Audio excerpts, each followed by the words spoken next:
திருமுகூர்த்த விருத்தம். ஈந்திடவே மாயவரும் தங்கத்தாளே, ரத்ன ஒளி போல் வீசும் தாளி தன்னை மாய்ந்து மிக போகாமல் தாளி வாழ, மகாதரும யுகம் வாழ மாதும் வாழ,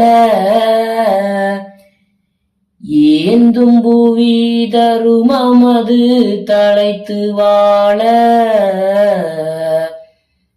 ஈசர் முத எல்லோரும் இருந்து வாழ, சாந்த குல சான்றோர்கள் தழைத்து வாழ, தாளி மிக வாழவென்றே தரித்தார் தாளி.